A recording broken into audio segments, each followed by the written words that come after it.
In the year 2000, a group of Canadian students on the Asper Foundation's Human Rights and Holocaust Studies program visited the Holocaust Museum and other institutions dedicated to freedom and democracy in Washington, D.C. Accompanying them were Gail Asper, the Foundation's Managing Director, and Mo Levy, the Foundation's Executive Director. The museum and the trip's effect on the students was so profound that Gail recommended to her father that Canadian students should have such an experience in Canada. Israel Asper agreed, but when it was discovered that Canada had no such institutions, he, along with Mo Levy, on July 18, 2000, conceived of what they then called a Museum of Tolerance. It would be a learning center focused on the past and present that could change the future. And instead of being located in Ottawa, the museum would be built in Winnipeg. With his characteristic focus and energy, Asper immediately began making his vision a reality.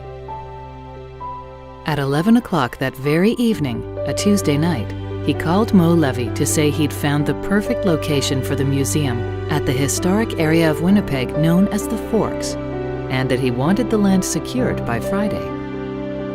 Soon after, they met with the mayor of Winnipeg, Glenn Murray, who provided the very first signed $5 down payment on the project. They then met with Premier of Manitoba, Gary Doer, who endorsed the idea, and with Prime Minister Jean Chrétien, who provided the funding for a fulsome feasibility study. Working with Canadian museum planners, Lord Cultural Resources, on May 11, 2001, Israel Asper brought together the foremost museum experts in Canada to develop the feasibility study. 6 months later, the study was presented to Prime Minister Chrétien, endorsed by all 3 levels of government, and the Forks land was secured for the inspiring initiative. On April 21, 2003, the 21st anniversary of the Charter of Rights and Freedoms, before an excited crowd of several hundred business, community, and human rights leaders, Israel Asper publicly announced the creation of the Canadian Museum for Human Rights. The wheels were in motion.